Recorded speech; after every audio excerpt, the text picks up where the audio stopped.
Hello student, ফিরে আসলাম একটা ক্লাসে। আজ করাবো তোমাদের দশম শ্রেণী গণিত, রায় ও মার্টিন প্রশ্নবিচিত্রা ভলিউম 1 মাধ্যমিক 2027 সেকেন্ড সামেটিভ 2026। তো আজকে আমি নিয়ে এসেছি 13 নম্বর স্কুল, পেজ নাম্বার 141 পেজে চলে এসো। 13 নম্বর স্কুল করাবো। এর আগে তোমাদের 12 নম্বর স্কুল পর্যন্ত দেওয়া হয়ে গেছে। যারা আগের ক্লাসগুলো দেখোনি, তোমরা ভালো করে আগের ক্লাসগুলো আগে দেখে নাও। আজকে আমরা 13 নম্বর স্কুল করাবো। এই বছরে তোমাদের যে মাধ্যমিক 2027 তোমাদের পরীক্ষা হতে চলেছে। বিশেষ করে আমি কথা বলবো অঙ্ক পরীক্ষা। অঙ্ক পরীক্ষায় তোমাদের রেজাল্ট ভালো হবে, কারণ প্রদীপ স্যার তোমাদের অঙ্ক শেখাচ্ছে। তোমরা দেখতে পাচ্ছ প্রত্যেকটা স্কুল থেকে সবগুলো অঙ্ক ডিটেলসে শেখাচ্ছে। আমাদের ক্লাসগুলোতে সময় লাগুক, আমরা সময় ধরে অঙ্ক করাচ্ছি, কিন্তু তোমরা সব অঙ্ক বুঝতে পারবা। ঠিক আছে, আর বেশি কথা বাড়াবো না। চলো আজকের ক্লাসের যে প্রশ্নগুলো আছে আমরা দেখে নেবো। আজকের ক্লাসের প্রথম প্রশ্নটা কী বলছে। দেখো, আজকের ক্লাসের প্রথম প্রশ্ন 1 নম্বর। লক্ষ্য করো প্রশ্নটা এখানে বলছি ABC আছে একটি যৌথ ব্যবসায় লগ্নীকৃত মূলধনের অনুপাত, মানে যে মূলধনগুলো তারা বিনিয়োগ করেছিল তাদের যে অনুপাত দেওয়া আছে 3:4:6। বলছে ব্যবসা থেকে লাভের অনুপাতও দেওয়া আছে 3:2:9 হলে তাদের লগ্নীকৃত সময়ের অনুপাত বের করতে বলেছে। আচ্ছা দেখো, প্রশ্নটা ভালো প্রশ্ন। এখানে যে সময়ের অনুপাতটা বের করতে হবে, দেখো সময়ের অনুপাতটা কী করে বের করব। তোমাদের যেটা জানতে হবে যে এই যে আমাদের লাভের অনুপাতগুলো আছে না, লাভের অনুপাতগুলোকে যদি তোমরা মূলধনের অনুপাত দিয়ে ভাগ করে দাও না, তখনই তোমরা সময়ের অনুপাত পেয়ে যাবে। তো আমাদের যেখানে অ্যান্সারটা দাঁড়াবে, সে সময়ের যে অনুপাতটা আসবে না, যেরকম যে লাভের অনুপাতটা প্রথমটা দেখো 3 আছে না, তা 3কে তোমরা ভাগ করে দাও। এই যে মূলধনটা প্রথমে 3 আছে, তাই এই যে মূলধন দিয়ে ভাগ, লভ্যাংশকে মূলধন দিয়ে ভাগ করব। এই যে প্রথমটা করলাম এই 2, তারপরে 2 আছে, এই যে 2কে তাহলে ভাগ করব এই যে 4 দিয়ে, এই যে 4 দিয়ে ভাগ করলাম। আর 9 আছে, 9কে ভাগ করব আমরা এই যে 6 দিয়ে। এইভাবে লাভের অনুপাতগুলোকে যদি মূলধনের অনুপাতগুলো দিয়ে ভাগ করে দাও, তাহলে তোমরা যে অনুপাতটা পাবা সেটা পাবা সময়ের অনুপাত। এইভাবে মনে রাখবা জিনিসটা, তখন অ্যান্সারটা তোমাদের চলে আসবে। তোকে এটা সরল করে আমরা অ্যান্সার পেয়ে যাবো। 3 কেটে দিলে এখানে 1, এখানে 2 1 2 আর 2 দিয়ে 4, তাহলে 2, এটা 1/2 পেয়ে যাবা। আর এখানে 3 দিয়ে কাটাকাটি করো, 3 3 9 আর 3 দিয়ে 6, তাহলে এটা 3/2 পেয়ে যাবা। এবার এই অনুপাতটাকে পূর্ণ সংখ্যায় করতে হলে তোমাদের যেটা করতে হবে, এই যে দেখো যেরকম হরগুলো 2 আছে, তো তাহলে হরের লসাগু করবা, লসাগুটা 2 পাবা, আর সেই লসাগু দিয়ে তোমাদের গুণ করে দিতে হবে। মানে এখানে পূর্ণ সংখ্যা করতে হলে যে 1কে গুণ করতে হবে 2 দিয়ে, 1/2 আছে গুণ করবা 2 দিয়ে, এখানে 3/2 আছে গুণ করে দেবা 2 দিয়ে। মানে হরগুলি লসাগু দিয়ে গুণ করে দিতে হবে, যেটা লসাগু পাবা, লসাগুতে 2 পাবা, 2 দিয়ে সবাইকে গুণ করে দিলে এই যে ভগ্নাংশ অনুপাতটা পূর্ণ সংখ্যা অনুপাতে চলে আসবে। 2 1 2, এখানে 2 2 কেটে দিলে এটা 1 আসবে, আর এখানে 2 2 কেটে দিলে এখানে আমাদের 3 হয়ে যাবে। আমরা পেয়ে গেছি যে লগ্নীকৃত সময়ের যে অনুপাতটা 2:1:3, এটা আমাদের অ্যান্সার। দেখো বি নাম্বার অপশানটা এখানে আছে, তাহলে আমরা বি নাম্বার অপশান পেয়ে গেলাম। এখানে তোমরা অঙ্কটা করে এভাবে বি নাম্বার অপশানটা বসিয়ে দেবা, তাহলে আমাদের অ্যান্সার হয়ে গেছে। চলো আমরা পরের প্রশ্ন চলে আসবো, 2 নম্বর প্রশ্ন। তবে এখানে আমাদের যে প্রশ্নটা আছে না, আচ্ছা এই প্রশ্নটা কিন্তু আমরা আগের ক্লাসে করে দিয়েছি। তোমাদের এই প্রশ্নের জন্য যেতে হবে 6 নম্বর স্কুলে যাবা, দেখবা 2 প্রশ্নটা আগের ক্লাসে করা হয়ে গেছে। আচ্ছা, পরে আমরা চলে আসবো 3 নম্বর প্রশ্নটা, চলো আমরা করাই। দেখো এখানে আমাদের যেটা বলেছে এক্স, এই যে এক্সটা আছে, যদি এক্স ওয়াই ও 1/z এর সঙ্গে যৌগিক ভেদে থাকে, তাহলে এখানে ওয়াই জেড এক্সের মান দেওয়া আছে, আবার ওয়াই আর জেডের মান দেওয়া আছে, তাহলে এক্সের মানটা বের করতে বলেছে। আচ্ছা ভালো প্রশ্ন আছে। আমাদের যেটা বলেছে না যে এক্স কমা ওয়াই ও 1/z, মানে এক্সটা ওয়াই ও 1/z এর সঙ্গে যৌগিক ভেদে আছে এক্সটা, কিন্তু তাহলে এইভাবে যৌগিক ভেদে যদি থাকে এক্সটা, তাহলে যৌগিক ভেদের উপপাদ্য অনুসারে তোমরা লিখতে পারবা যে এক্স ভেরিয়েস y/z, এক্স ভেরিয়েস y/z, মানে এই দুটো গুণ হয়ে যাবে। ঠিক আছে, এটা মনে রাখবা কিন্তু। তাহলে দেখো এভাবে আমরা ভেদ পেয়ে গেলাম। এবার আমরা দেখো এখান থেকে ভেদ তুলে দেবো। তো দেখো ভেদ যদি তুলে দাও, তাহলে এক্স সমান সমান একটা ধ্রুবক কে চলে আসবে, আর এখানে y/z বসিয়ে দিলাম। ঠিক আছে, এভাবে কিন্তু ভেদ তুলে দেওয়া হয়। আর পাশে উল্লেখ করে দেবা কে হলো অশূন্য ভেদ ধ্রুবক, এই কথাটা লিখে দেবা তোমরা। এবার এখানে আমাদের যেটা দেওয়া আছে দেখো, এই যে ওয়াইয়ের মানটা আমি একে 1 নং নাম দিয়ে দিলাম। আমাদের দেওয়া আছে যে যখন আমাদের ওয়াইটা বলেছে এখানে 4, জেডটা বলেছে আমাদের 5 আর এক্সটা বলেছে 3, এভাবে মানগুলো দেওয়া আছে। তাহলে এখান থেকে কে এর মান পেয়ে যাব, মানগুলো বসাবো। তাহলে আমি যদি বলি 1 থেকে দেখো এক্সের জায়গায় আমি 3 বসিয়ে দিলাম, কে ইন্টু ওয়াই আছে 4, তার ওয়াইয়ের জায়গায় 4 বসালাম, আর জেড 5 আছে, জেডের জায়গায় 5 বসিয়ে দিলাম। এখান থেকে কে এর মানটা দেখো পাওয়া, দেখো এখানে 5 3 15, কোনাগুণ গুণ করলে 5 3 15, আর এদিকে এই যে 4k রয়ে গেল। আমি যদি কে এর মানটা বের করতে চাই তাহলে কে সমান 15/4 হয়ে যাবে। কে এর মান বের করে নিলাম, আর কে এর মানটা 1 নঙে বসিয়ে দাও। আবার আমি এখানে লিখবো যে 1 থেকে দেখো আমাদের সমীকরণটা যে হবে, এই যে x সমান এই যে কে এর জায়গায় মানটা বসাবো 15/4, তারপরে আমাদের y/z ছিল, y/z, এভাবে সমীকরণ দাঁড়ালো।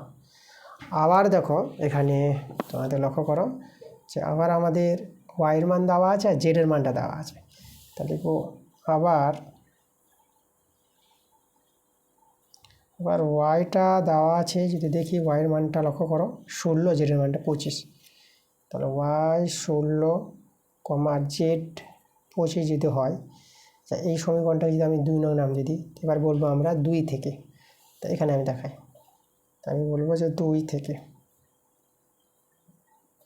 থেকে আমরা পাবো, এই দেখো, তাহলে এই জায়গায় দেখো এক্সের মান পাবো। তাহলে এক্স সমান 15/4 তো আমি বসিয়ে দিলাম, আর y/z আছে না, ওয়াইয়ের জায়গায় বসাবো 16 আর জেডের জায়গায় 25 বসাবো। তাহলে আমাদের এখানে হয়ে যাবে 16/25। তাহলে এখানে এক্সের মান পাবো, কাটাকাটি করো, 4 4 16, আর এখানে দেখো 5 দিয়ে কাটাকাটি করো, 5 3 15 আর 5 5 25। তাহলে দেখো তো এক্সের মানে কত পেলো, এদিকে 3 4 12, উপরে 12 আর নিচে এই যে 5টা আছে, তো এক্সের মান 12/5 পেলাম। তো এটা আমাদের অ্যান্সার, এক্সের মান বের করতে বলেছিল। চলো অপশান যদি আমরা লক্ষ্য করি, অপশানটা আমাদের এখানে যদি দেখি, এই যে দেখো আমাদের 12/5, যেটা বি নাম্বার অপশানটা বেড়ে যাচ্ছে। তাহলে এখানে আমরা এইভাবে বি নাম্বার অপশানটা বসিয়ে দেবো, ঠিক আছে। দেখো আমরা এবার 4 নম্বর প্রশ্ন করাবো, 1-এর 4 নম্বরটা। প্রশ্নটা বলছে লক্ষ্য করে এখানে যে ও কেন্দ্রীয় বৃত্তের বহিস্থ পি বিন্দু থেকে পি এ পি বি দুটি স্পর্শক জাতির স্পর্শ বিন্দু যথাক্রমে এ ও বি, কোণ এপিবি 60 ডিগ্রি হলে, এপি 8 সেমি হলে এ বি এর দৈর্ঘ্য বের করতে বলেছে। চলো ছবিটা তৈরি করি, তারপরে প্রশ্নটা আমরা ভালো করে বুঝবো। আচ্ছা, আমাদের একটি বৃত্ত আছে, তো তাহলে এই যে আমরা একটা বৃত্তের ছবি তৈরি করে দেখাচ্ছি। আমাদের বৃত্ত যার কেন্দ্র ও কেন্দ্র আমি ও নাম দিয়ে দিলাম। বলছে বৃত্তের বাইরে একটি বিন্দু আছে পি বিন্দু, এখানে আমি একটা পি বিন্দু নিলাম, এই যে পি বিন্দু। তাহলে এই বহিস্থ বিন্দু থেকে দেখো পি এ পি বি দুটি স্পর্শক আছে, তাহলে আমি দুটি স্পর্শক তৈরি করি পি বিন্দু থেকে। আচ্ছা, এইভাবে আমি একটি স্পর্শক দেখালাম, আর এইদিকে একটি স্পর্শক। তা দেখো স্পর্শকটা আমি এই যে আমি একটা স্পর্শক দেখালাম, তাহলে এখানে স্পর্শ করেছে আর এখানে স্পর্শ করেছে। এখানে আমরা নাম দিলাম এই যে পি এ স্পর্শক, আর এখানে বি নাম দিলাম পি বি স্পর্শক। সেভাবে বলেছে স্পর্শ বিন্দু এ ও বি, দেখো স্পর্শ বিন্দু এ ও বি, আর এখানে যে কোণটা উল্লেখ করেছি এপিবি আমাদের 60 ডিগ্রি বলেছে, এই কোণটা এপিবি, এই কোণটা কিন্তু দেওয়া আছে 60 ডিগ্রি। তাই এপি 8 সেমি হলে, যে এপিটা এখানে 8 সেমি যদি হয়, তাহলে আমাদের এবি দৈর্ঘ্য, এবি বলতে এখানে চলো এবি যদি আমরা যুক্ত করি, আমি এবি যুক্ত করে দিচ্ছি। দেখো এই যে এবি যুক্ত করলাম, তাহলে এবির দৈর্ঘ্য কিন্তু আমাদের বের করতে বলেছে, এবি কত হবে, এই এবি কত হবে। আচ্ছা, ভালো প্রশ্ন আছে, দেখো আমি এবি দৈর্ঘ্য তোমাদের বের করে দেখাচ্ছি কত হবে। আচ্ছা, এখানে কিন্তু লক্ষ্য করো এই যে দুটি যে স্পর্শক আছে, যে কোনো একটি বৃত্তের বহিস্থ বিন্দু থেকে সেই বৃত্তের উপর যে দুটি স্পর্শক পি এ পিবি, এই পি এ পিবি স্পর্শকের দৈর্ঘ্য কিন্তু সমান হবে। আমাদের উপপাদ্য আছে স্পর্শক সংক্রান্ত উপপাদ্য, তাহলে যে পি এ এবং পিবি স্পর্শক দৈর্ঘ্য সমান। তাহলে এখানে পি এ যদি 8 সেমি হয়, তাহলে পিবি কত হবে, এটা আমাদের 8 সেমি। তাহলে এখানে এ পি বি, এই যে ত্রিভুজটা পেলাম, এটা একটা কি সমদ্বিবাহু ত্রিভুজ। তাহলে সমদ্বিবাহু ত্রিভুজ পেয়ে গেছি। তাহলে সমদ্বিবাহু ত্রিভুজের দেখো এই দুটো বাহু সমান হলে আমরা এই দুটো কোণও সমান বলতে পারবো। তাহলে এখানে কোণ এই যে পিএবি এটা পি আছে, পিএবি কোণটা, আর এদিকে পিবিএ কোণ, পিবিএ এই দুটো কোণ সমান পেয়ে গেলাম।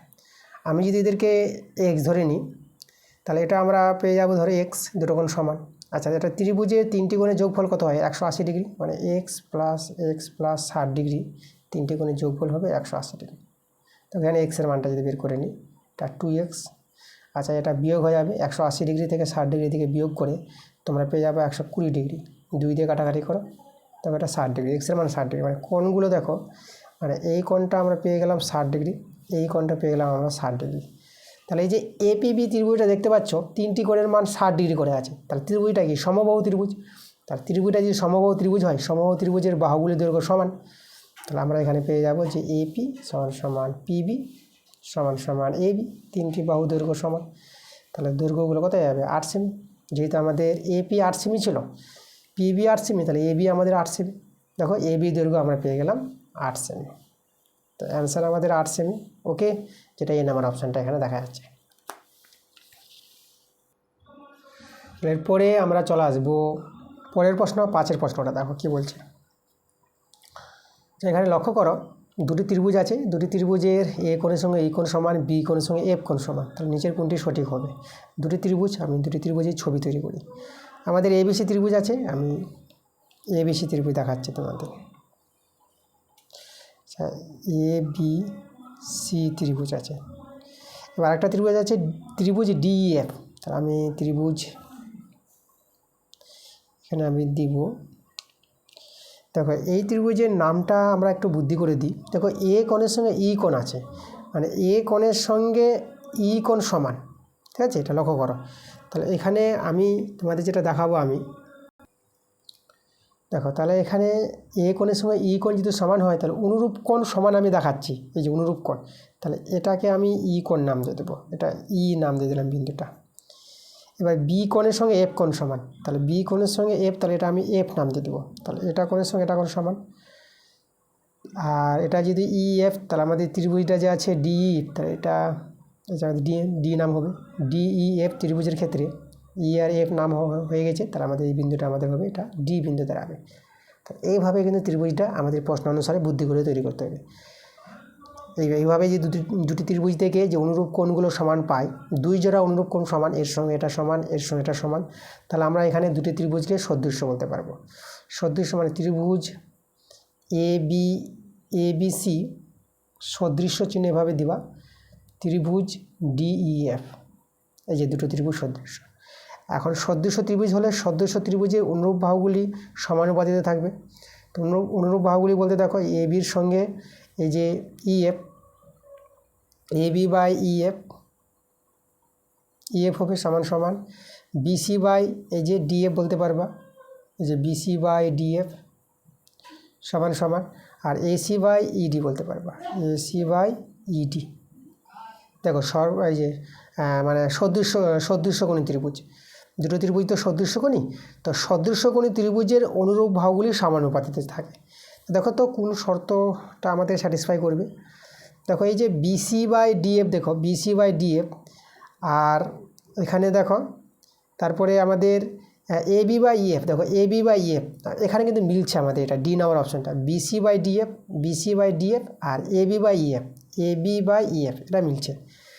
AC by D, AC by D, আর এবি বাই ইএফ, আর এবি বাই ইএফ, দেখো আমাদের সি নাম্বার অপশানটাও আমাদের দেখা যাচ্ছে যে এসি বাই ডি, এই যে এসি বাই ডি আর এবি বাই ইএফ, এটাও কিন্তু আমাদের মিলছে, ঠিক আছে? এটাও মিলছে আমাদের, সি নাম্বারটাও মিলছে। বি নাম্বারটা AB by D, AB by D, দেখো বি নাম্বার অপশানটা কিন্তু মিলছে না, ঠিক আছে? এবি বাই ডি মিলছে না। আর এ নাম্বার অপশানটা বিসি বাই ডিএফ, দেখো বিসি বাই ডিএফ মিলছে, আর AC by D, AC by D এখানে এটাও মিলছে। তাহলে এখানে বলেছে কোনটি সঠিক নয়, মানে আমাদের ডি নাম্বারটা মিলছে, সি নাম্বারটা মিলছে, এ নাম্বারটা মিলছে, কিন্তু বি নাম্বারটা মিলছে না। তাহলে নিচের কোনটি সঠিক নয়, এটা হচ্ছে আমাদের বি নাম্বার অ্যান্সারটা দাঁড়াবে। সঠিক নয় বলেছে, এটা মনে রাখবা কিন্তু কোনটি সঠিক নয়। তো বি নাম্বারটা কিন্তু দেখো এই অনুসারে কিন্তু আমাদের মিলছে না, মানে সঠিক পাওয়া যাচ্ছে না, তার জন্য অ্যান্সারটা হবে আমাদের বি নাম্বার অ্যান্সার। খুব একটা ভালো প্রশ্ন ছিল। ওকে, পরের প্রশ্ন চলে আসবো আমরা 6 নম্বর প্রশ্ন একের। আচ্ছা, এই প্রশ্নটা আগের ক্লাসে করা হয়ে গেছে। এই প্রশ্নের জন্য তোমাদের যেতে হবে 3 নম্বর স্কুলে যাবা, সেখানে দেখবা 1-এর 6-এর প্রশ্নটা। আমরা চলে আসবো 1-এর 7 নম্বর প্রশ্নে। দেখো কী বলছে প্রশ্নটা, একটি লম্ববৃত্তাকার শঙ্কুর ভূমির ব্যাসার্ধের দৈর্ঘ্য অর্ধেক এবং উচ্চতা দ্বিগুণ করা হলে নতুন শঙ্কুর আয়তন পূর্বের শঙ্কুর আয়তনের কত হবে সেটা জানতে চেয়েছে। দেখো আমাদের শঙ্কুর কথা বলেছে, তো প্রথমে আমরা শঙ্কুর ভূমির ব্যাসার্ধ আমরা আর ধরে নিলাম, আর শঙ্কুর যেটা লম্ব উচ্চতা সেটা আমি এইচ ধরে নিলাম। তাহলে এইভাবে শঙ্কুর ভূমির ব্যাসার্ধ আর এবং উচ্চতা এইচ ধরে শঙ্কুর যে আয়তন, শঙ্কুর আয়তনের সূত্রটা মনে রাখবা 1/3 পাই আর স্কোয়ার এইচ, এটা হচ্ছে শঙ্কুর আয়তন। এবার যেটা বলেছে আবার যে শঙ্কুর ভূমির ব্যাসার্ধ অর্ধেক করবে, অর্ধেক বলতে ব্যাসার্ধ তো আর ছিল, তাহলে অর্ধেক বলতে r/2, এভাবে আমাদের ব্যাসার্ধ হবে এখন শঙ্কুর ভূমির ব্যাসার্ধ। আর উচ্চতা দ্বিগুণ করবে, উচ্চতা ছিল এইচ, দ্বিগুণ করলে পরে হয়ে যাবে উচ্চতা 2h, তাহলে এই যে আমাদের উচ্চতা। তা এখন শঙ্কুর ভূমির ব্যাসার্ধ r/2 এবং উচ্চতা 2h হলে এই ক্ষেত্রে শঙ্কুর যে আয়তনটা দাঁড়াবে 1/3 পাই আর স্কোয়ার, আর বলতে r/2, এই যে r/2 তার স্কোয়ার ইন্টু এইচ, এইচ বলতে 2h। এই দেখো, তা দেখি আমাদের এই যে আগের চেয়ে পূর্বের যেটা, এই যে পূর্বের চেয়ে কীভাবে পরিবর্তন হচ্ছে আমরা দেখব। তাহলে আমরা যদি একটু সরলটা করি, লক্ষ্য করে এখানে r² এটা দাঁড়াবে r², এই যে, আর এটা 4, 2-এর স্কোয়ার 4, আর এখানে 2h আছে, সেটা কাটাকাটি করো, এটা 2-2 4। আচ্ছা, এখানে আমি যে 2 নিচে আছে না, মানে এটা 1/2, এটা আমরা সামনে নিয়ে চলে আসলাম, 1/2টাকে সামনে নিয়ে আসলাম, আর এদিকে 1/3 পাই আছে r², আর যে এইচ আছে এটা একসঙ্গে লিখলাম, আমরা শুধু 1/2টাকে সামনে নিয়ে আসলাম। তাহলে দেখো এই যে আমাদের আয়তনটা, আগের মতো আয়তনটা আমরা তৈরি করেছি। আগে আয়তনটা ছিল 1/3 পাই r² এইচ, আর এখানেও আছে 1/3 পাই r² এইচ, শুধু আমাদের এখানে হাফ আছে। তাহলে পূর্বের আয়তনের দেখো অর্ধেক হয়ে গেছে, হাফ মানে তো অর্ধেক, পূর্বের আয়তনের অর্ধেক হয়েছে, অর্ধেক কিন্তু আমাদের অ্যান্সার যেটা অপশানগুলো বলেছে অর্ধেক বলে, দেখো ডি নাম্বার অপশানটা দাঁড়াচ্ছে এখানে। তাহলে ডি নাম্বার আমাদের অ্যান্সার, এখানে আমি ডি নাম্বার অপশানটা বসিয়ে দেবো। এরপরে আমরা চলে আসবো 2-এর দাগের প্রশ্নগুলো। দেখো এখানে 2-এর যে 1 নম্বর প্রশ্নটা বলছে, যৌগিক ভেদের উপপাদ্যটি বিবৃত করো। যৌগিক ভেদের উপপাদ্যটি তোমরা বই থেকে পেয়ে যাবে, আমি দেখিয়ে দিচ্ছি তোমাদের বইতে। তোমরা ভেদের অধ্যায় আসবা, পেজ নাম্বার বলবো 192 পেজে তোমরা যেহেতু চলে এসো। দেখো এই যে যৌগিক ভেদের উপপাদ্য, একদম সুন্দর করে উপপাদ্যটা দেওয়া আছে, আমাদের এখান থেকে লিখতে হবে। এই যে আমরা দেখো এক্স ওয়াই জেড তিনটি চলো এইরূপ যে এক্স ভেরিয়েস ওয়াই হবে যখন জেডটা ধ্রুবক হবে, এবং এক্স ভেরিয়েস জেড, ভেরিয়েস বলতে এই যে ভেদ চিহ্ন, এই ভেদকে আমরা ভেরিয়েস বলবো। তাহলে এক্স ভেরিয়েস জেড যখন ওয়াইটা আবার ধ্রুবক, তাহলে এক্স ভেরিয়েস ওয়াই জেড দাঁড়াবে। এই যে দুটো ভেদ থেকে যৌগিক ভেদের উপপাদ্য অনুসারে আমরা পেয়ে যাব এক্স ভেরিয়েস ওয়াই জেড। ঠিক আছে, এই যে দেখো এক্স ভেরিয়েস ওয়াই, আর এখানে এক্স ভেরিয়েস জেড, মানে এক্স এক্স মিলে গেছে, এক্সটা রেখে দেবা, আর ওয়াই আর জেড আছে না, এদের গুণফলটা করেছে এক্স ভেরিয়েস ওয়াই জেড, যখন ওয়াই এবং জেড উভয় পরিবর্তিত হয় আবার। ঠিক আছে, এটা আবার পরিবর্তনশীল। তাহলে এই হচ্ছে আমাদের যৌগিক ভেদের উপপাদ্য, তোমাদের এটা কিন্তু লিখতে হবে। ঠিক আছে, আচ্ছা পরের প্রশ্ন চলে আসবো পরে আমাদের 2-এর 2 নম্বরেরটা, 2-এর দাগের 2 নম্বর। এখানে দেখো প্রশ্নটা কী বলছে। আচ্ছা, এখানে ত্রিভুজ এবিসি আছে, এই ত্রিভুজের বি কোণটা 90 ডিগ্রি, মানে এটা সমকোণী ত্রিভুজ আছে। চলো আমি ত্রিভুজটা যদি একটু তৈরি করি, সমকোণী ত্রিভুজ আছে, তো তাহলে আমাদের একটি সমকোণী ত্রিভুজ এবিসি, বি কোণটা 90 ডিগ্রি, এটা আমি যুক্ত করে দিচ্ছি। বি কোণ মানে এই যে বি কোণটা, এই কোণটা সমকোণ, তাহলে আমরা এ নাম দিলাম এ বি, এ সি নাম দিলাম। এবিসি সমকোণী ত্রিভুজ, আর বিডি লম্ব এসি, মানে বিডিটা এসির উপর লম্ব। তো এখানে এইভাবে আমাদের এই যে বিডিটা আছে, এই বিডিটা এসির উপর লম্ব বলেছে। আর বাহুগুলো দৈর্ঘ্য দেওয়া আছে, এখানে বিসির দৈর্ঘ্যটা, যে বিসি দৈর্ঘ্য আছে, বিসি দৈর্ঘ্যটা বের করতে বলেছে। দেখো আমরা বিসি দৈর্ঘ্যটা কীভাবে বের করছি লক্ষ্য করো। আমরা এখানে দুটো ত্রিভুজ তুলব, দুটি সমকোণী ত্রিভুজ, মানে এবিসি সমকোণী ত্রিভুজ, ত্রিভুজ এবিসি ও আর একটা ত্রিভুজ আমরা নিয়ে নেব এখানে। ত্রিভুজ দেখো এই যে বিডিসি, এই ত্রিভুজটা নিয়ে নিচ্ছি। তো আমাদের এখানে এবিটা 8 সেমি আছে, এই বিডিটা আছে আমাদের 4 সেমি, আর সিডিটা আছে আমাদের 5 সেমি। তাহলে আমরা দেখো বিসির মান পাওয়ার জন্য আমরা এবিসি ত্রিভুজ নিয়েছি, আর ত্রিভুজ বিডিসি ত্রিভুজ নেব। ত্রিভুজ বিডিসি, আর এই ত্রিভুজটা তো আমাদের সমকোণী ত্রিভুজ, যেহেতু এখানে বিডিটা এসের উপর লম্ব আছে। মানে এই দুটি সমকোণী ত্রিভুজকে আমি সদৃশ্য দেখাবো।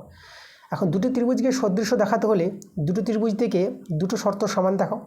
যে 1 নম্বর শর্ত লক্ষ্য করো, আমি দেখাতে পারবো দুটি ত্রিভুজের, যেরকম এই যে এবিসি কোণটা, বড় ত্রিভুজের এই যে এবিসি এই কোণটা সমকোণ আছে, আর ছোটো ত্রিভুজটা এই যে বিডিসি এই কোণটা সমকোণ, বিডিসি কোণ বিডিসি সমকোণ, প্রত্যেকে 90 ডিগ্রি করে আছে এরা, একটা শর্ত সমান। আর 2 নম্বর শর্ত আমি দেখাবো, এই যে সি কোণটা দেখতে পাচ্ছ, এই সি কোণটা বড় ত্রিভুজেরও আছে আর ছোটো ত্রিভুজের আছে। বড় ত্রিভুজের ক্ষেত্রে নামটা আমি এসিবি বলি, তাহলে কোণ এসিবি এই কোণটা, আর ছোটো ত্রিভুজের সি কোণটাকে নাম বলবো ডিসিবি, কোণ ডিসিবি। একই কোণ দুটোই, ঠিক আছে, শুধু নামটা একটু চেঞ্জ আছে। তাহলে এই যে একই কোণের জন্য এরা সমান হয়ে গেল। তাহলে দেখো, তাহলে দুটো ত্রিভুজ থেকে এইভাবে যদি আমি দুটো শর্ত সমান দেখাতে পারি, ঠিক আছে, দুই জোড়া কোণ যদি আমরা সমান দেখাতে পারি, তাহলে এই দুটো ত্রিভুজকে আমরা বলে দেবো সদৃশ্য। ত্রিভুজ এবিসি সদৃশ্য চিহ্ন এইভাবে দিয়ে দিবা, আর ত্রিভুজ বিডিসি সদৃশ্য। এখন সদৃশ্য ত্রিভুজের অনুরূপ বাহুগুলো সমানুপাতিতে থাকবে। আমি এখানে দেখো এই যে লম্ব বাই ভূমি যদি আমি দেখাই, লম্ব বাই ভূমি সমান সমান, এখানেও আমরা দেখাবো লম্ব বাই ভূমি। যে লম্ব আমি বিডিকে নিলাম আর ভূমি আমি সিডিকে নিব, মানে বিডি বাই সিডি, এই যে বিডি বাই সিডি নিলাম। দেখো মানে সদৃশ্য ত্রিভুজের অনুরূপ বাহুগুলি সমানুপাতিতে থাকে। এই যে আমরা এখানে লম্ব বাই ভূমি করলাম, এখানেও লম্ব বাই ভূমি করলাম। ওকে, তো চলো এখান থেকে আমি মানগুলো বসাই। আমাদের এবির মান জানা আছে, দেখো এবির মানটা দেখো প্রশ্নে বলে দিয়েছে 8 সেমি, তাহলে এবির জায়গায় 8, বিসিটা বের হবে, বিসি বের করতে বলেছে। বিডির মান দেখো 4 সেমি, বিডির জায়গায় 4, আর সিডির মান 5 সেমি, 5 বসিয়ে দিলাম। এটা কাটাকাটি করো, 4 2 8, 4 1 4, 4 2 8, তাহলে এখান থেকে বিসির মানটা পেয়ে যাবে, বর্জগুণ করে নাও। তাহলে বিসি দাঁড়াবে এই যে 5 দিয়ে 10, এই যে 10 সেমি, আমি সেমি লিখে দিলাম। তাহলে বিসির দৈর্ঘ্য 10 সেমি, এটা কিন্তু আমাদের অ্যান্সার। ওকে, আচ্ছা আমি এখানে তোমাদের একটা কথা বলবো, অ্যান্সার তো আমরা 10 সেমি পেয়ে গেলাম, ঠিক আছে, এটা আমাদের অ্যান্সার। কিন্তু আমি তো একটা কথা বলতে চাই তোমাদের, তোমরা কমেন্ট করে অবশ্যই জানাবা। দেখো তো এই যে বিসি দৈর্ঘ্য বের করতে বলেছি, তাহলে বিডিসি একটা সমকোণী ত্রিভুজ, তার সমকোণী ত্রিভুজের দুটো বাহুর দৈর্ঘ্য জানা আছে, তা দুটো বাহুর দৈর্ঘ্য জানা থাকলে তৃতীয় বাহুটাতে পেয়ে যাব। তাহলে এই অনুসারে কিন্তু আবার 10 সেমি কিন্তু আসবে না অ্যান্সারটা, দেখবা তোমরা √41 পেয়ে যাবা বিসির দৈর্ঘ্যটা, ঠিক আছে, √41। তো √41 অ্যান্সারে নাই, কারণ দুই রকম অ্যান্সারটা পাওয়া যাচ্ছে বিসির দৈর্ঘ্যটা, জানি না কেন পাওয়া যাচ্ছে, তোমরা অবশ্যই কমেন্ট করে জানাবা, ঠিক আছে, এই ব্যাপারে তোমাদের মতামত জানাবা। তো যাই হোক, অ্যান্সার 10 সেমি আছে।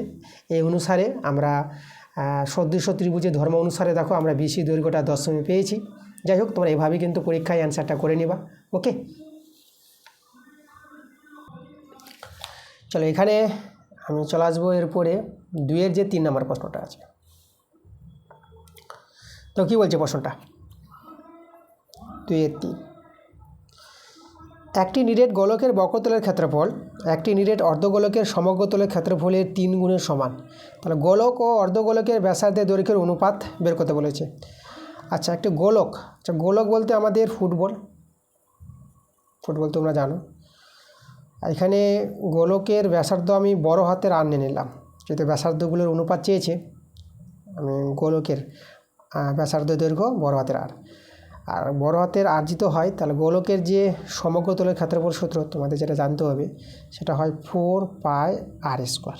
এই সেটা আছে গোলকের সমগ্রতল, মানে ফুটবল যে সমগ্রতলটা আছে উপরিতলটা, তার যে বক্রতলের ক্ষেত্রফল, গোলকের বক্রতল বা সমগ্রতল 4πr², এখানে স্কোয়ার হবে 4πr²। যেটা আমাদের বলেছে সমান সমান অর্ধগোলকের সমগ্রতল। অর্ধগোলক বুঝো, দেখো অর্ধগোলক যদি আমি একটু তৈরি করে দেখাই তোমাদের, এই যে আমাদের অর্ধগোলকের ব্যাসার্ধটা আমি ছোট হাতের আর নিয়ে নিলাম। তো অর্ধগোলকের সমগ্রতল দেখো, বক্রতলটা হয় 2πr², বক্রতলটা, আর এই যে উপরে সমতলটা বৃত্তাকার তল, আর বৃত্তের ক্ষেত্রফল এটা, বৃত্তের ক্ষেত্রফল পাই আর স্কোয়ার। তা বক্রতল 2 পাই আর স্কোয়ার। 2 পাই স্কোয়ার কেন, মানে সমগ্র তলটা 4 পাই আর স্কোয়ার, তো অর্ধেকটা 2 পাই আর স্কোয়ার হবে, এই যে বক্রতল অর্ধেকটা। আর এই তলটা বৃত্তাকার তল, আর বৃত্তের ক্ষেত্রফল পাই আর স্কোয়ার। এই সমতল আর বক্রতল নিয়ে হচ্ছে অর্ধগোলকের সমগ্র তল। তো নিয়ে আমাদের দেখো যোগ করে 2 পাই আর স্কোয়ার আর পাই আর স্কোয়ার যোগ করে 3 পাই আর স্কোয়ার হবে। তাহলে অর্ধগোলকের সমগ্র তলের ক্ষেত্রফলের সূত্র 3 পাই আর স্কোয়ার। যেটা এখানে বলেছে দেখো, এই যে সমগ্রতল ক্ষেত্রফলের 3 গুণ বলেছে, মানে গোলকের বক্রতলের ক্ষেত্রফলটা অর্ধগোলকের সমগ্রতলের ক্ষেত্রফলের 3 গুণ, মানে 3 গুণ করতে হবে, তারপর সমান হবে। ঠিক আছে, 3 গুণের সঙ্গে সমান। তাহলে এইভাবে কিন্তু প্রশ্নে শর্তটা বলেছে প্রশ্ন অনুসারে। আচ্ছা, আমরা পেয়ে গেলাম এটা। এখান থেকে আমরা বের করব গোলকের ব্যাসার্ধ এবং অর্ধগোলকের ব্যাসার্ধের যে অনুপাতটা। চলো, মানে আমাদের বের করতে হবে, আমাদের কি বের করতে হবে জানো, আমাদের আর ইজ টু আর, বড় হাতের আর ইজ টু ছোটো হাতের আর, এদের অনুপাতটা আমাদের বের করতে বলেছে। দেখো আমরা এখান থেকে বের করে নিব। আমরা এখানে কাটাকাটি করো, পাই পাই আমি কেটে দিলাম, তাহলে এখানে দাঁড়ালো এদিকে 4 বড় হাতের আর স্কোয়ার, আর এখানে 3 3 9 9 ছোটো হাতের আর স্কোয়ার। আচ্ছা, এটাকে আমি লিখব বড় হাতের আর স্কোয়ার বাই ছোটো হাতের আর স্কোয়ার, আর এখানে 9/4। চলো, এটাকে আমি এভাবে লিখছি, বড় হাতের আর বাই ছোটো হাতের আর, তার হোল স্কোয়ার করে দিলাম। এখানেও আমরা এটাকে 3/2 করে হোল স্কোয়ার করতে পারবো, কারণ 9 বর্গমূল 3 আর 4 বর্গমূল 2, বর্গটা ভাঙার এটাই ফিরে পাবা। উভয় পক্ষে পাওয়ার আছে, পাওয়ার পর ভেনিস করে তোমরা মূল সংখ্যাগুলো সমান করে দাও, বড় হাতের আর বা ছোটো হাতের আর, এটাকে 3/2। দেখো আমরা পেয়ে গেছি অ্যান্সার। তাহলে বড় হাতের আর ইজ টু ছোটো হাতের আর সমান সমান পেয়ে গেলাম 3:2।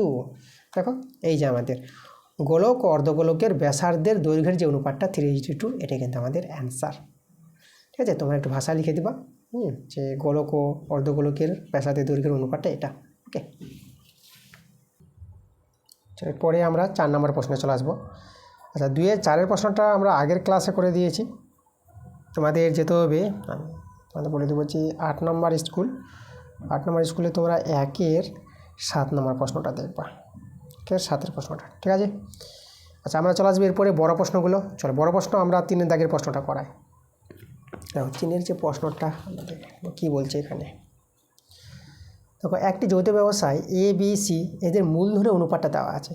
আচ্ছা দেখো, মূলধনের অনুপাত দেওয়া আছে, এই অনুপাতটাকে আমরা পূর্ণ সংখ্যায় তৈরি করব। তারপর এখানে দেখো যেটা বলেছে 4 মাস পর এ তার মূলধনের অর্ধেক তুলে নিচ্ছে, যা মূলধন তার অর্ধেক তুলে নেয়। আর তার 8 মাস পরে মোট লাভ, 8 মাস পরে মোট লাভ আবার বলেছে, দেখো এই টাকাটা হলে লাভের অংশ থেকে কে কত টাকা পাবে। আচ্ছা, এখানে 8 মাস কথাটা বলেছে, এখানে আমি যেটা বলবো যে মানে বছরের শেষে কথাটা বলে ভালো হবে, সম্ভবত বছরের শেষই হবে, মানে 8 মাসটা আমার একটু সন্দেহ হচ্ছে। যাই হোক, এখানে পরীক্ষা সম্ভবত তোমাদের এটা বছরের শেষে বলবে। ঠিক আছে, কারণ 8 মাস অনুসারে কিন্তু অ্যান্সারগুলো মিলবে না। তো যাই হোক, তা আমরা এখানে যেটা করব লক্ষ্য করো, প্রথমে আমি যে অনুপাতটা আছে এই অনুপাতটা আমরা তৈরি করে নেব, আমরা পূর্ণ সংখ্যা অনুপাত তৈরি করব, যেহেতু মূলধনগুলো আমরা অনুপাত থেকেই ধরে নেব। তাহলে দেখো 3 নম্বর অঙ্কটা, এই যে A is to B is to C এদের যে মূলধনগুলো আছে 1/2 ইজ টু 1/3 ইজ টু 1/4 আছে। তো ভগ্নাংশ অনুপাতকে পূর্ণ সংখ্যা করার যেটা নিয়ম, এই যে হরগুলো লসাগু করবা, 2 3 4 লসাগুটা হয়ে যাবে 12, তাহলে 12 দিয়ে গুণ করে দেবা।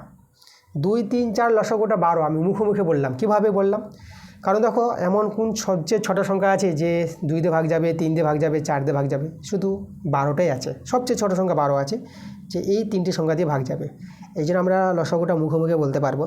তোমরা চাইলে এইভাবে বসিয়ে লসাগু করতে পারো, দেখবা লসাগুটা 12 পেয়ে যাবা, যেভাবে তোমরা লসাগু জানো যে 2 3 4, দেখো 2 দিয়ে যাবে, 2 2 1 2, এটা 1 হবে, 1 2 3টা নেমে যাবে, 3কে না গেলে নামিয়ে দেবা, 2 2 4, এটা তোমরা জানো। আর তো যাচ্ছে না লসাগুটা, এবার এটা গুণ করো, দেখো 2 3 6, 6 দিয়ে 12, 12 পেয়ে গেলে না লসাগু। তো যাই হোক 12 লসাগুটা দিয়ে গুণ করো, 1/2 আছে না, আমরা গুণ করব 12 দিয়ে, ইজ টু 1/3 12 দিয়ে গুণ, লসাগুটা দিয়ে গুণ, আর 1/4 গুণ করব আমরা 12 দিয়ে। এখানে কাটাকাটি করে 2 6 12, 3 4 12, এখানে 4 3 12, এটা আমাদের 6, এটা আমাদের 4, এটা আমাদের এটা 3, তাহলে এভাবে দাঁড়িয়ে গেল আমাদের 6:4:3। তাহলে এই যে অনুপাতটা দাঁড়ালো, এই অনুপাত থেকে, এটা মূলধনের অনুপাত থেকে আমরা এর মূলধনটা ধরে নিব, যে ধরি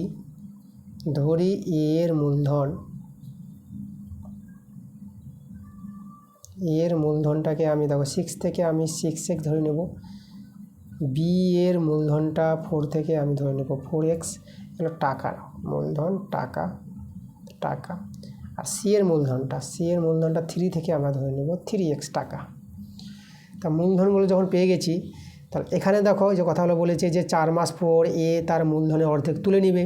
তা যখন মূলধন তুলে নিচ্ছে, তাহলে এখানে কম বেশি দাঁড়াচ্ছে, তাহলে তাদের 1 মাস হিসাবে মূলধনগুলো আমরা বের করার চেষ্টা করব, মানে 1 মাস হিসাবে মূলধনের অনুপাত, তবে পার্টিকুলার মূলধনের অনুপাতটা বের হবে। ওকে, তখন আমরা এই যেটা আমাদের লভ্যাংশ হয়েছে, সেই লভ্যাংশ থেকে কে কত টাকা পাবে সেটা কিন্তু আমরা বের করতে পারবো। চলো, তাহলে আমি এখানে লিখবো যে 1 মাস হিসাবে এ বি সি এর মূলধনের অনুপাত। তাহলে দেখি 1 মাস হিসাবে এ কমা বি ও সি এর মূলধনের অনুপাত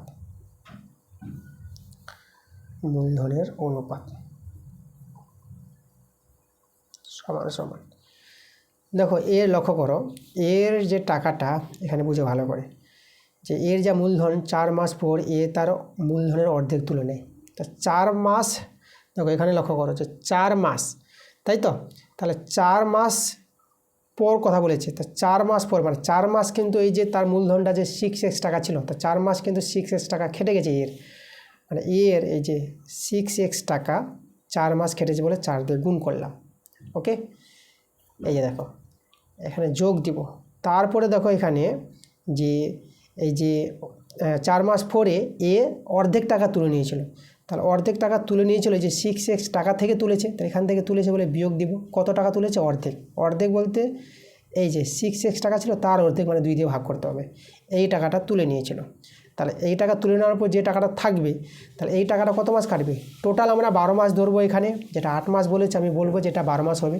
ঠিক আছে, এখানে আমি এটাকে 12 মাস আমি বলে দিলাম তোমাদের, যে 12 মাস পরে মানে বছরের শেষে যেটা, তাহলে 4 মাস পর মানে 4 মাস পর কথাটা বলেছে, তাহলে 4 মাস পরে কিন্তু অর্ধেক টাকা তুলে নিয়েছিল, তাহলে 8 মাস থেকে 4 মাস বাদ দাও, তো বাকি কত মাস থাকবে, 4 মাস পর কথা বলে বাকি থাকবে আমাদের টোটাল 8 মাস।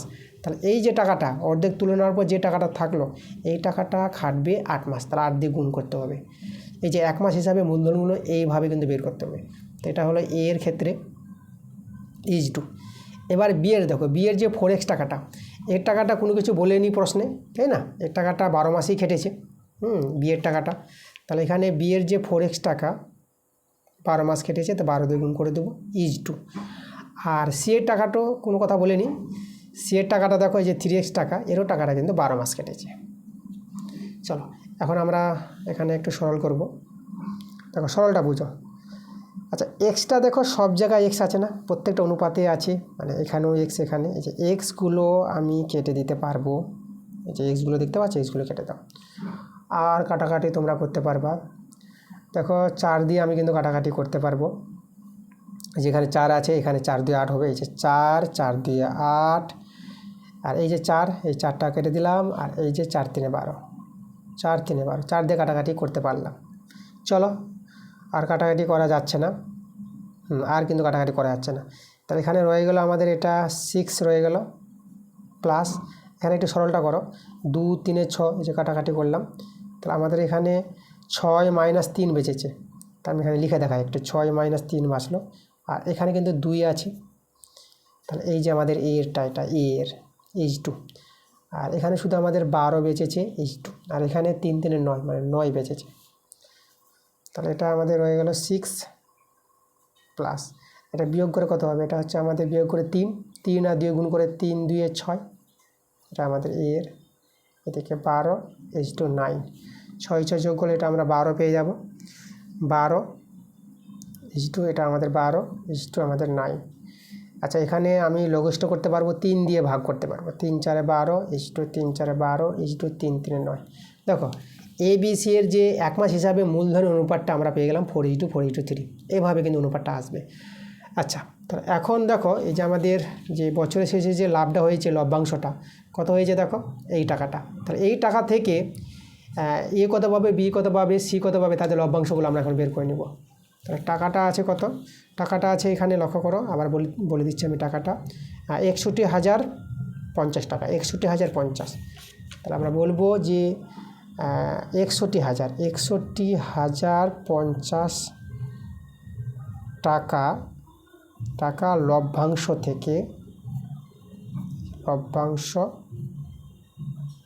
থেকে এর লভ্যাংশ মানে কত টাকা পাবে, এর লভ্যাংশ আমরা বের করবো। দেখো তাহলে এর লভ্যাংশ কী করে পাবো, এই যে অনুপাতে এর 4 আছে না, তাহলে এখানে 4 আনুপাতিক যোগ করবা। আনুপাতিক যোগ বলতে 4 4 8, 8 আর 3, 8 আর 3 11, আর গুণ করে দেবা মোট লাভ থেকে। মোট লাভ হচ্ছে 61,050 টাকা। এটা সরল করে আমরা এর লভ্যাংশ পেয়ে যাবো, কত টাকা পাবে।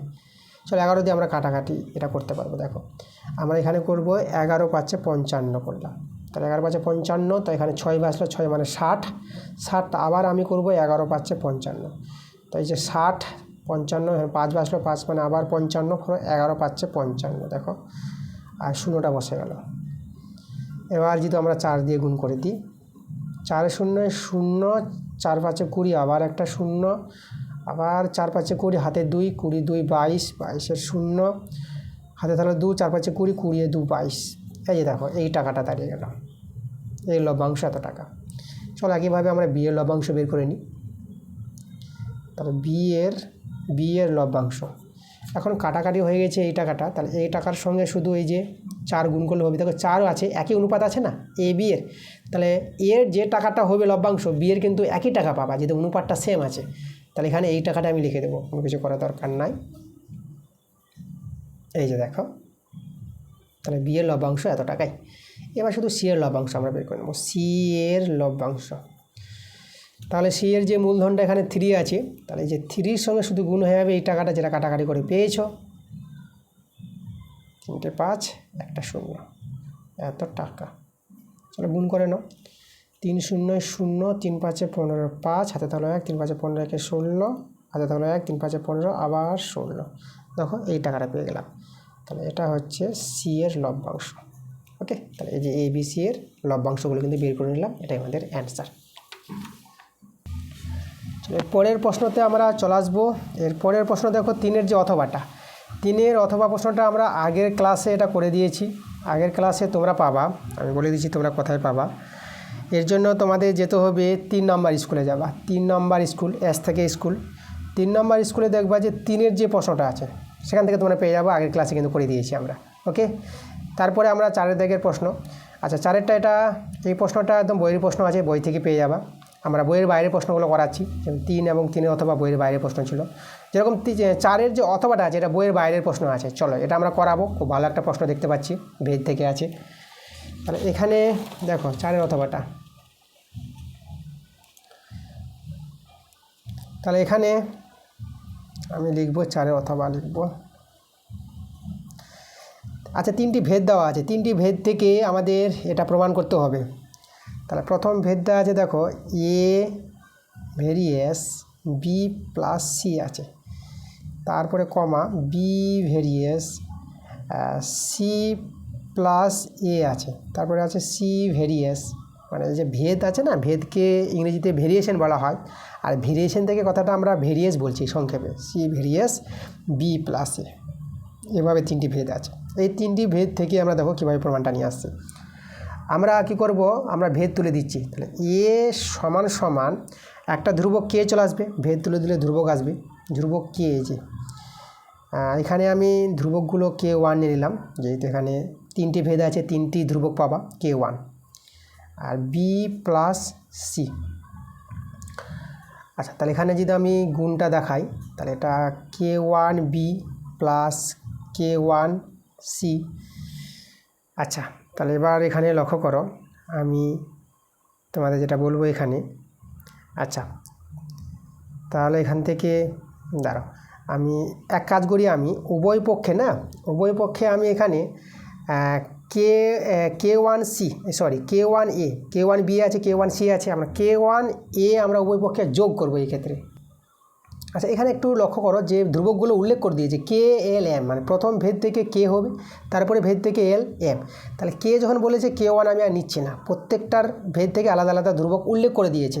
তাহলে এখানে আমি শুধু K নিব, ঠিক আছে, K1 হবে না, শুধু K।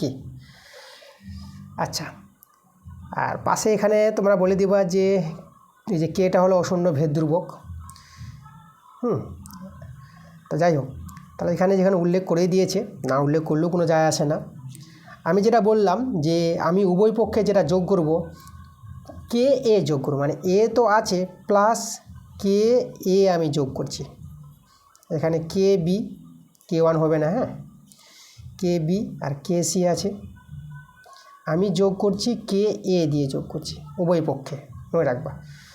আর এখান থেকে আমি A কমন নেব, A কমন নিলে পরে 1 প্লাস K, আর এখান থেকে K কমন যদি নিয়ে নিই তাহলে এটা আমাদের হয়ে যাবে B plus C plus E। আচ্ছা, এবার লক্ষ্য করো এখানে, এটা আমরা এভাবে দেখাচ্ছি আমি।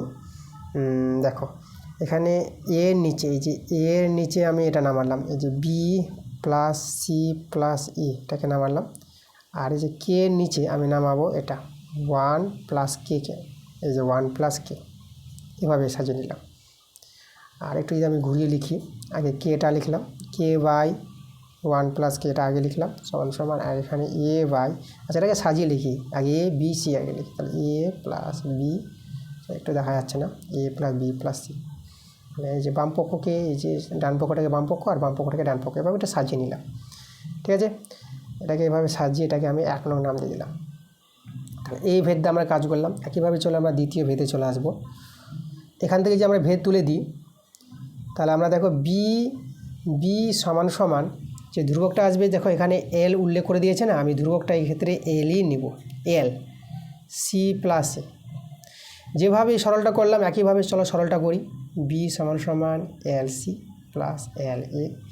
তাহলে এখানে যে উভয় পক্ষে যোগ করব না, এই যে বিটা মিসিং আছে, তাহলে LB যোগ করব, যে B প্লাস LB যোগ করব। একদম বুঝতে পারবা কি যোগ করবা, যেভাবে এখানে KB KC ছিল, তো আমরা KA যোগ করেছি উভয় পক্ষে, LC LA আছে, তো আমরা LB যোগ করবো উভয় পক্ষে, LB বাম পক্ষে LB যোগ করলাম, আর এদিকে LC আর LA আছে, আমি যোগ করছি LB। এখানে বিটা কমন নাও, তাহলে 1 প্লাস L, আমাদের 1 আছে, ঠিক আছে 1। আর এখানে আমি Lটা যদি কমন নিয়ে নিই, তাহলে C plus A plus B দাঁড়াবে। একইভাবে দেখো আমি এখানে এই যে B by C plus A plus B, এটা একটা C আছে, সেটা ভালো করে লিখি, C আছে এটা, ঠিক আছে। আর এখানে আমি এটা লিখতে পারবো, এই যে L এর নিচে L প্লাস, এই যে 1 প্লাস Lকে নামিয়ে দিলাম। চলো একটু সাজিয়ে লিখে দিই। আগে লিখবো আমি L বাই 1 প্লাস L, আর এদিকে B বাই, দেখো আগে এটা লিখি A plus B plus C, এটা B আছে। এবার সাজিয়ে আমি এটাকে, এটা ভালো করে পেয়েছি, এটা B, এটাকে আমি 2 নং নাম দিয়ে দেবো। দেখো 1 2 পেয়ে গেলাম। এবার তৃতীয় ভেদ যেটা আছে, আমি আবার লিখছি ভেদটা C various B plus A আছে। তো চলো ভেদ তুলব। তো FC সমান সমান, এখানে ভেদ ধ্রুবকটা যখন উল্লেখ করেছে M, ছোটো হাতের M, তাহলে আমরা এখানে ছোটো হাতের M নিয়ে নেব, আর B প্লাস A, মানে ভেদ তুলে দিলে সমান সমান ধ্রুবক আসবে, যে ধ্রুবকটা আসবে সেই ধ্রুবকটা উল্লেখ করেছে, আমরা সেই ধ্রুবকটাই নেব। C প্লাস এটা MB প্লাস MA, যেভাবে আগের যে সরলগুলো করলাম, যেভাবে সরলটি দেখালাম আগে, সেভাবে আমরা সরলগুলো করব। তাহলে এখানে কি যোগ করব, এখানে MB MA আছে, তাহলে MC যোগ করব উভয় পক্ষে, তো C plus MC MB MA, তাহলে আমরা যোগ করব MC। এখান থেকে আমি C কমন নিয়ে নেব, তাহলে 1 প্লাস এটা M রয়ে যাবে। এখান থেকে আমি M কমন নেব, এখান থেকে C কমন গেল, 1 প্লাস M থাকলো, এখান থেকে M কমন যাবে, তাহলে এটা B থাকবে, এখানে A থেকে যাবে, এখানে আমাদের C থাকবে। চলো আগেভাবে আমরা দেখো সি বাই সি এর নিচে আমরা নামাবো বি প্লাস এ প্লাস সিকে, এখানে এম এর নিচে এটা নামাবো 1 প্লাস এম। এটা কিন্তু বর্গগুলো নিয়ম অনুসারে হয়, কোনাকুনি গুণ করলে এটাই ফিরে পাবা। চলো আগে আমি এটাকে লিখি এম বাই এই যে 1, এটা আমাদের 1 আছে, ঠিক আছে, এটা 1, তো এটা 1 প্লাস এম, আর এটা সি বাই, এটা সাজিয়ে লিখি আমরা এ প্লাস বি প্লাস সি, এটাকে আমি 3 নং নাম দিয়ে দিচ্ছি। এখন আমি দেখো এই যে 1 নং 2 নং আর 3 নং আমরা যোগ করব, এখানে 1 যোগ 2 যোগ 3 করে পাই ওকে। আচ্ছা, তাহলে যদি যোগ করে দেখো, তাহলে এখানে 1 নংয়ের বাম পক্ষে দেখো কে বাই 1 প্লাস কে আছে, তাহলে আমরা লিখব অতএব কে বাই 1 প্লাস কে প্লাস, তারপরে 2 নংয়ের বাম পক্ষটা এল বাই 1 প্লাস এল, এই যে এল বাই 1 প্লাস, এটা 1 আছে, 1 প্লাস এল প্লাস, আর 3 নংয়ের বাম পক্ষটা এম বাই, যে এম বাই 1 প্লাস এম আছে সমান সমান। এবার ডান পক্ষগুলো যোগ করো, এটা এটা এটা, দেখো ডান পক্ষগুলো কিন্তু দেখো এ বাই আছে, প্রথমটা A by A plus B plus C আছে প্লাস, 2 নংয়ে বি বাই আছে, বি বাই আছে A plus B plus C, এখানে কিন্তু হরটা সমান আছে। আর 3 নংয়ে দেখো সি বাই আছে, তাহলে C by A plus B plus C. আচ্ছা দেখো আমাদের যে প্রমাণটা করতে বলেছিল না, দেখো বাম পক্ষটা তো চলে এসেছে, ডান পক্ষ 1 দেখাতে হবে, এই যে বাম পক্ষ চলে এসেছে, আমরা ডান পক্ষ 1 দেখাবো। চলো হরটা সমান যখন আছে ভগ্নাংশে যোগ বিয়োগ করো, লসাগুটা পেয়ে যাবা এ প্লাস বি প্লাস সি, এটা মিলে গেল তো আমাদের এ নেমে যাবে, এটা মিলে গেছে তো বি নেমে যাবে, এই হরটা মিলে গেছে তো আমাদের সিটা নেমে যাবে। দেখো লব হরটা সমান হয়ে গেছে না, তাহলে আমরা কত পেয়ে গেলাম 1 পেয়ে গেলাম। দেখো আমাদের 1-এ দেখাতে বলেছিল প্রমাণটা, এর মানটা, যেটা কিন্তু আমরা প্রমাণ দেখিয়ে দিয়েছি, প্রমাণ হয়ে গেছে। এখানে তোমরা লিখে দেবো প্রুভড, PROVED, প্রমাণিত। ওকে, খুব সুন্দর একটা প্রমাণ ছিল, যেটা আমি দেখিয়ে দিলাম। চলো এরপরের প্রশ্নগুলো বড় প্রশ্ন, এগুলো দেখো আমাদের যেগুলো উপপাদ্য আছে সব বই থেকে, আর বইয়ের প্রশ্ন চিন্তা নাই, বইয়ের প্রশ্নগুলো যেগুলো আমি ছেড়ে দিচ্ছি, উপপাদ্য হোক বা বড় প্রশ্নগুলো বই থেকে হোক, বইয়ের প্রশ্নগুলো তোমরা করতে পারবা। বইয়ের প্রশ্নগুলো যদি তোমরা ক্লাস দেখতে চাও, তোমাদের ভিজিট করতে হবে, আমার চ্যানেলে ভিজিট করবা, তোমরা চলে যাবা প্লেলিস্টে গিয়ে তোমরা দেখবা ক্লাস 10 ম্যাথ বলে প্লেলিস্ট তৈরি করা আছে, সেখান থেকে বইয়ের অঙ্কগুলো কিন্তু দেখতে পাবা। এই জন্য কিন্তু বইয়ের অঙ্কগুলো করাচ্ছে না, এত অঙ্কগুলো করালে পরে তোমাদের যে সবগুলো স্কুল শেষ করাতে হবে খুব মুশকিল হয়ে যাবে, এই জন্য বইয়ের অঙ্কগুলো কিন্তু ছেড়ে দিচ্ছি, যেহেতু বইয়ের অঙ্কগুলোর ক্লাস কিন্তু আমি দিয়ে দিয়েছি তোমাদের। চলো আমরা যদি পরের পেজের অঙ্কগুলো দেখি, পরের পেজের যে 6-এর দাগের যে প্রশ্নগুলো, দেখো জ্যামিতিক প্রয়োগ 6-এর দাগের জ্যামিতিক প্রয়োগগুলো আমরা করাই। তোমরা দেখছো যে প্রত্যেকটা ক্লাস থেকে প্রত্যেকটা স্কুল থেকে আমি 6-এর দাগের জ্যামিতিক প্রয়োগগুলো করিয়ে দিচ্ছি, ঠিক আছে, জ্যামিতিক প্রয়োগ ছাড়ছি না, বই থেকে থাকলেও করাই এবং বইয়ের বাইরে থাকলেও তো আমি করাবই। তো এখানে 6-এর দাগের যে প্রশ্নটা আছে, দেখো এই 6-এর দাগের প্রশ্নটা তোমাদের আমি যেটা বলবো, এই প্রশ্নটা কিন্তু আমি আগের ক্লাসে করিয়ে দিয়েছি। আগের ক্লাসে কথায় করিয়েছি, দেখো তোমাদের যেতে হবে 8 নম্বর স্কুলে, দেখবা 8 নম্বর স্কুলে 6 নম্বর যে প্রশ্নটা আছে একদম আগের ক্লাসে ছিল, এই জন্য বলবো আগের ক্লাসগুলো ভালো করে দেখো, তোমরা প্রত্যেকটা স্কুল ভালো করে দেখলে কোনো সমস্যা হবে না, ঠিক আছে। যারা দেখোনি তারা দেখে নিবা, আর যারা দেখেছো তারা যদি আবার এই অঙ্কটা বুঝতে চাও তো আগের ক্লাসে গিয়ে অঙ্কটা আবার বুঝে নিবা তোমরা, ওকে। তারপরে দেখো এগুলো সব বই থেকে প্রশ্নগুলো আছে, এই যে সম্পাদ্যগুলো যেরকম দেখো, এই যে ত্রিভুজের দেখো এখানে অন্তর্বৃত্ত অঙ্কন পরিবৃত্ত অঙ্কন যে সম্পাদ্য চ্যাপ্টারটা আছে তোমাদের যে আমি একদম করিয়ে দিয়েছি, বেশি দিন হয়নি, এই লিসেন তোমাদের অধ্যায়টা দেওয়া হয়েছে, এবং অন্তর্বৃত্ত অঙ্কন পরিবৃত্ত অঙ্কন একদম ভালো করে দিয়েছি তোমাদের। যেরকম 8-এর দাগে দেখো বই থেকে আছে, বই থেকে কোথায় পাবা, এই যে পেজ নাম্বার 183 পেজে প্রয়োগ 12 নম্বর, ঠিক আছে, 12 নম্বর প্রয়োগটা আছে, একটু সংখ্যাগুলো চেঞ্জ হতে পারে কিন্তু হুবহু একই অঙ্ক আছে, তোমরা করে নিতে পারবা। এই অঙ্কটা তো আমার বই থেকে আছে, সব বইয়েরই অঙ্ক, বইয়ের বাইরে থাকলে অবশ্যই তোমাদের করে দিতাম প্রশ্নগুলো, বই থেকে আছে বলে আমি ছেড়ে দিলাম।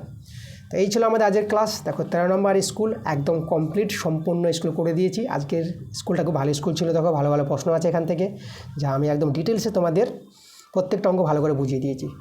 তো ক্লাসটা ভালো লাগলে অবশ্যই তোমাদের ভিডিওতে লাইক করতে হবে এবং ভিডিওটা বন্ধুদের কাছে শেয়ার করে দিতে হবে, ঠিক আছে। তোমরা সবাই ভালো থেকো।